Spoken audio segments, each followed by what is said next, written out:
You're listening to the Love Your Neighbor podcast.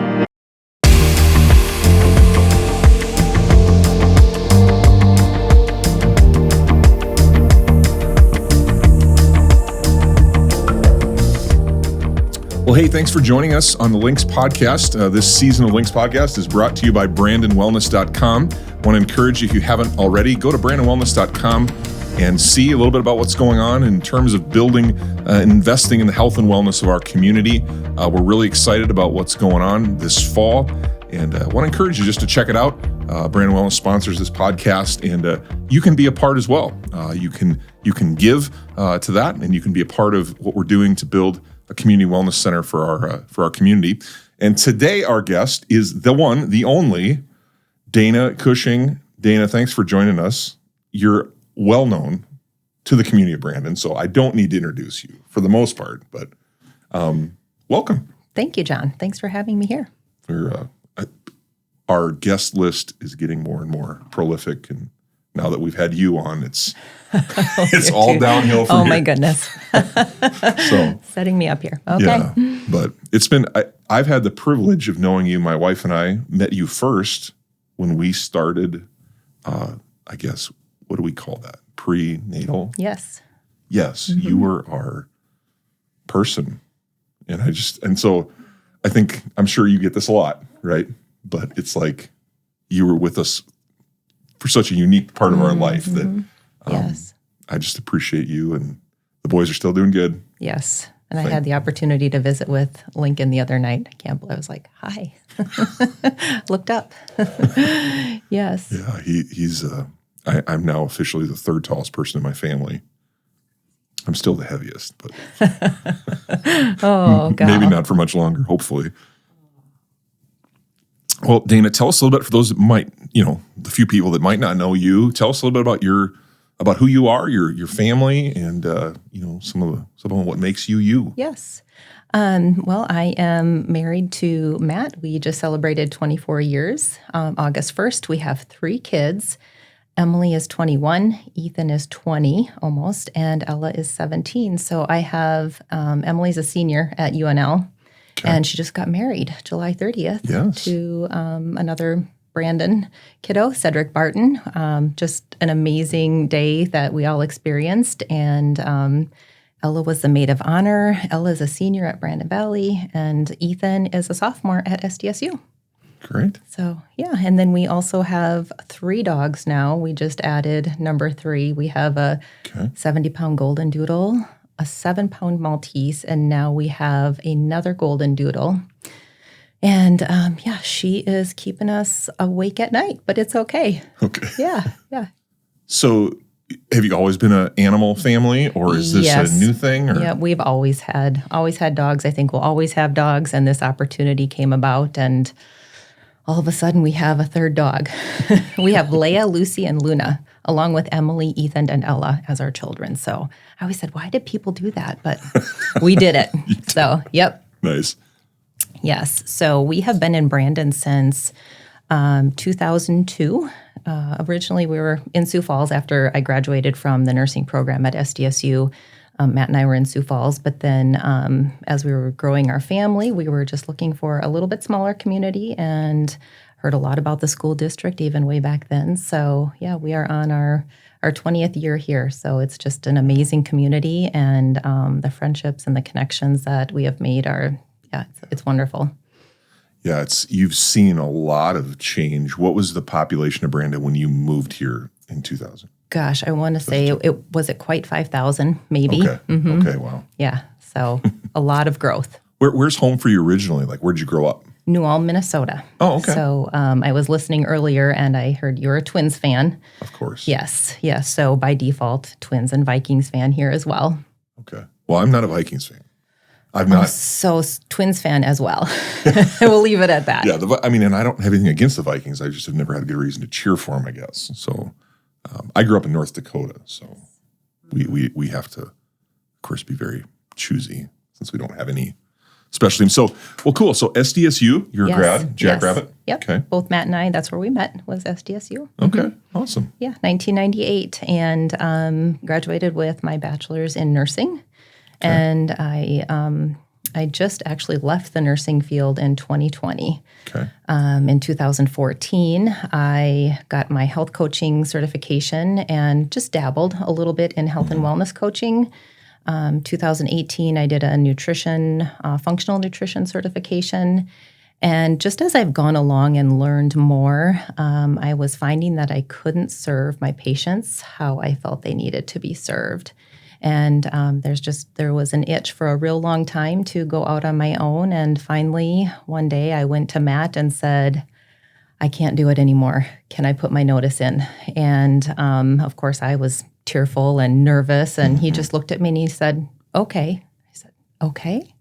So I did it. And of course, this is through many years of conversation of me going out on my own. But yes, so I put my notice in February of 2020. March of 2020, I had middle of March, I had my first day at home as a business owner. Matt came home from work, and I had 3 kids that came home from school. So there were 5 of us at home.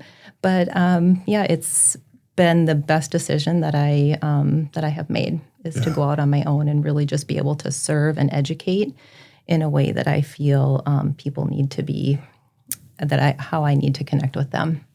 So you were planning on having like your own creative space at home, and then all of a sudden everybody just invaded your office. Yes, and I was at the dining room table, so that was my space. So that's an interesting timeline there. Yeah. Well, that's great. I think for me, and my wife is involved in healthcare, and of course it's such a huge part of our community and our culture, really. But in so many cases, and I talked with an unnamed health person, and they told me that they said in medical industrial complex, so much of the resources are focused at the end of life. So many dollars go into the end stages of life, and very few get pushed upriver to promoting wellness and health and keeping people out of the hospital, right? If you want to use those terms. And so I appreciate your, that calling and that desire to help people be well. That's a shared passion, I know, for us, but also for many people in our community. So talk a little bit about that, what you've experienced so are you doing things online, locally, all of the above? Yes. Tell us a little bit about what you do. So I always had thought I would go online eventually, but 2020 forced me to go online. And so I am 100% online. I will do, in-person seminars I have done. And I love connecting with people one-on-one when it's available. But for the most part, I do all of my coaching online. Okay.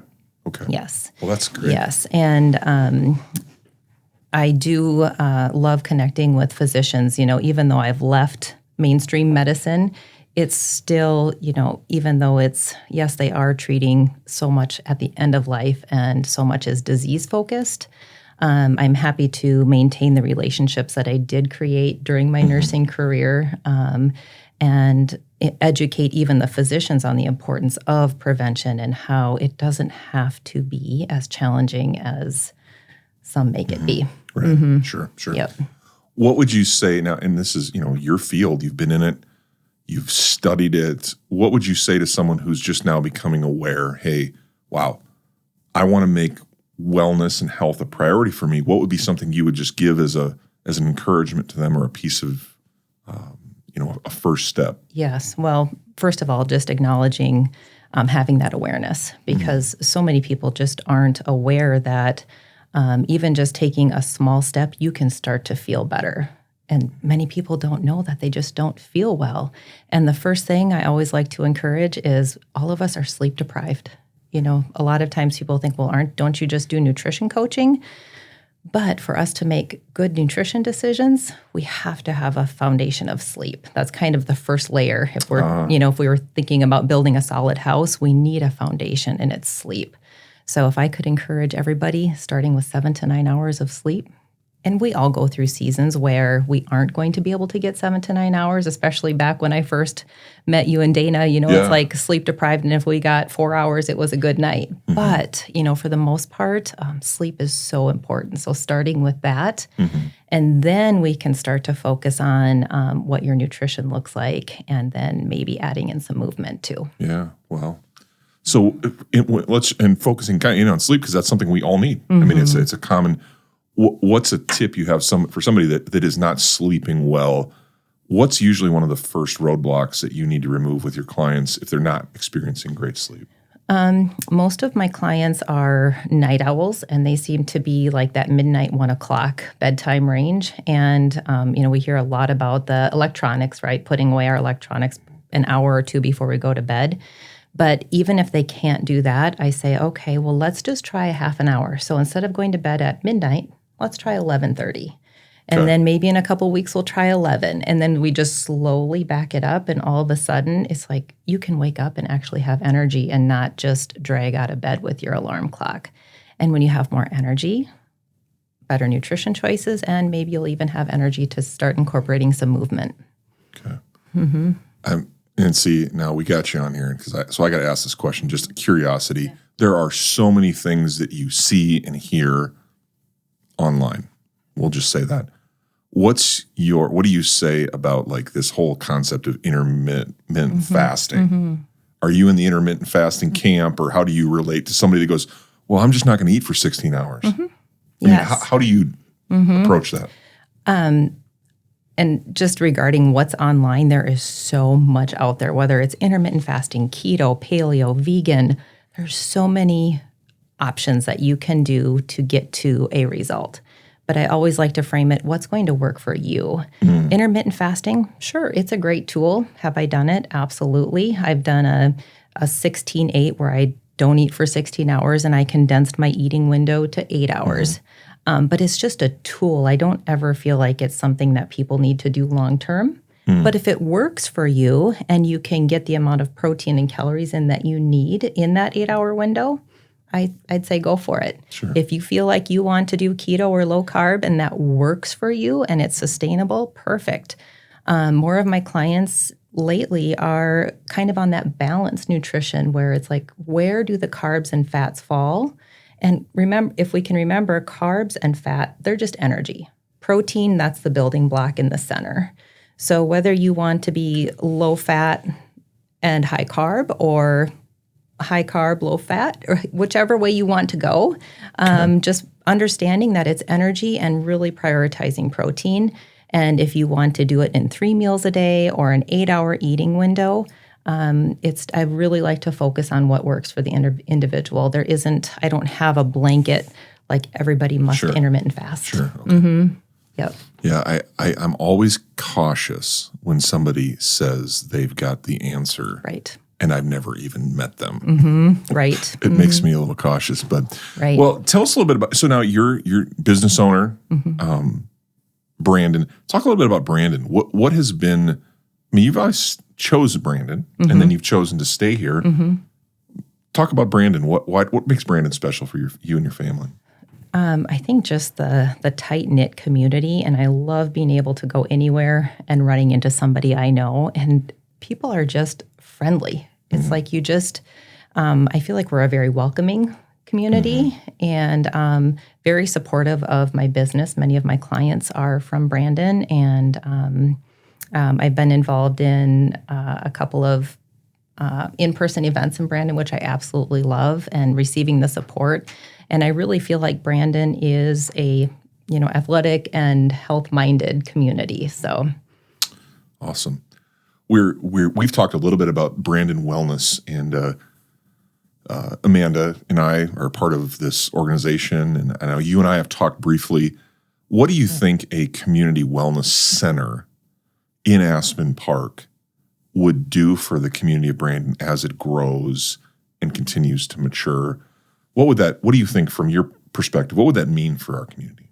I think it would be absolutely amazing for people to have a place to connect. I feel like that's what we're really missing, especially in the last 2 years. We've just lost the human connection. And I'm online, so I can tell my clients to, yes, you need to go and get your steps, or do your workout at home with your bands. But gosh, if we could have a place where people can go and connect and have the same goals, just invaluable. Yeah. And we have, in Brandon, and I think, we have 3 really, really good fitness facilities, really limited only by square footage. Right. Circuit, Anytime, and Rapid. Great pieces, limited by square footage, basically. So yes, yeah, I would love to see a wellness facility. Well, we're wanting to do that, and our idea is really we want to help each home and each rooftop in the Brandon community, which not just the city of Brandon, but the district, surrounding areas, to be able to invest and say, hey, we want to do this. We don't want to involve millions and millions of dollars from a few potential donors that want their name somewhere. We want to make this a community center that we're all a part of. So I'm really excited where we're headed. We've got some drawings that are coming out, and I'll share those with you. And by the time this airs, hopefully we'll have some more public announcements, because I think that pull that you've had towards helping people and facilitating that as a community is something that we have to take initiative and be intentional about that. So right, and I like how you framed the community investing in a facility, but then you're also investing in your health, the health of the community, right. And it's just, I think that's awesome. Yeah, well, that's what we're trying to be about. Well, Dana, thank you for joining us. We've talked a little bit now.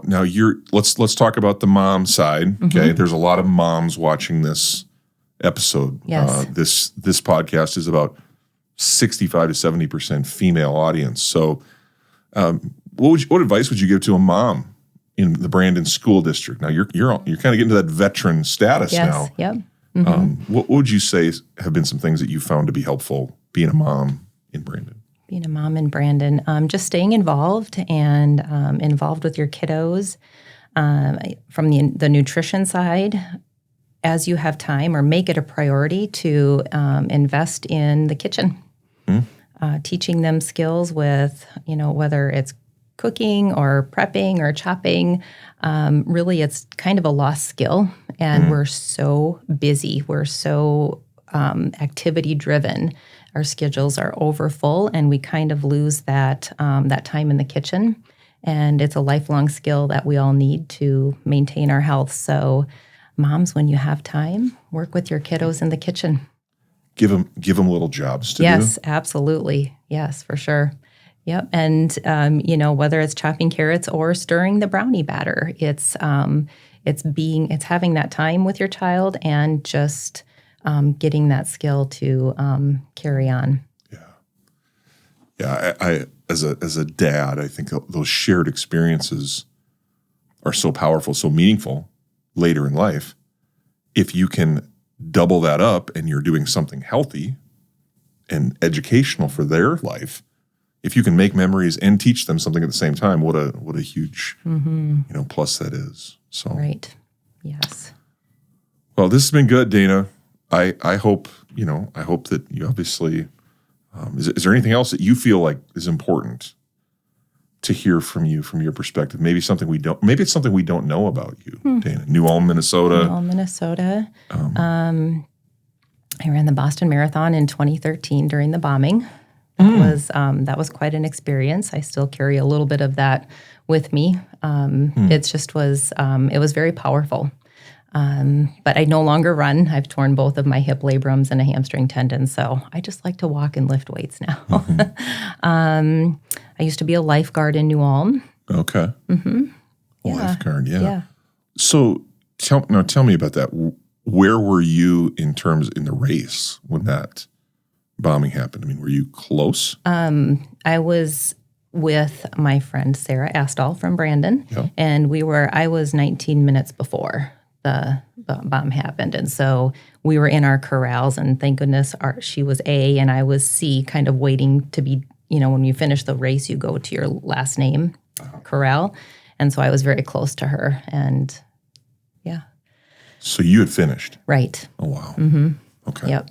Yeah. And my friend sent me a text of a picture of CNN, wondering, she's like, oh my gosh, where are you? And it was, yeah. Mm-hmm. So, I mean, distant, you say you carry a piece of it. I carry a piece of, it was a traumatic experience, just hearing that noise. So anytime I hear a dumpster close, like an empty dumpster, that's what that bomb sounded like. Oh my goodness. Mm-hmm. Wow. Yeah. And just the casualties that happened that day. I mean, it was such a wonderful event up until that point. The people of Boston were amazing. It was just such an incredible experience. And then it just... Was that your first marathon experience? My third. Your third okay. and last. Third and last. Mm-hmm. Mm-hmm. Wow. Yep. So I and we talk about this a lot when it comes to, spiritual health, but the process of dealing through, grief, loss, and how significant that is to our, our emotional and our spiritual health. Absolutely. That is, I knew that Sarah had been there. I'd seen that, but I didn't realize that you had been there as well. Yep, So. yep, I was with her. And regarding the grief and loss, that's another thing. What I deal with my clients as they're transitioning into a new lifestyle, a healthier lifestyle, you almost have to grieve the loss of the lifestyle that you have. And how do you do that? Whether it's spiritually or however they choose to navigate that, it's challenging to take on a new lifestyle, and just being aware that happens. Wow. Yeah, that's emotional awareness, emotional intelligence is such a huge part of wellness and dealing with those after effects. Well, I don't think many people realize the emotional aspect. And so that's why I always encourage connecting, whether it's with a pastor or a counselor, because so much of our food choices are because of emotional baggage, or we eat because we're emotional, whether we're happy and celebrating something we eat, or we're sad, or we're bored. It's, 95% emotion. Right. Yeah, I've noticed that. I think, in my own, journey of health, and, we became very accustomed to exercise, working, lifting weights, competing, but just having a vacuum in terms of education about nutrition. Because, it's, for me, food is a coping mechanism. It's what do we do? It's what I do when I'm happy. It's what I do when I'm sad. It's what I do when I'm with friends. It's what I do when I'm alone. It's what I do. It's just part of my psyche. And then it becomes, like I said, and I, have dealt with it, my whole life. Food becomes a friend instead of fuel. And breaking that attachment, for all of us is so important, because it, when you're tired, to your point, I've thought for years, I'm tired. Well, so that means I need a bowl of cereal. You associate, habits and stuff. So you're doing good things, Dana. I appreciate you. You're challenging me here now. This is good. Maybe you're challenging somebody that's watching too. I like to challenge you, John. That's good. Yes. Yeah, let's see. Now this is getting uncomfortable now.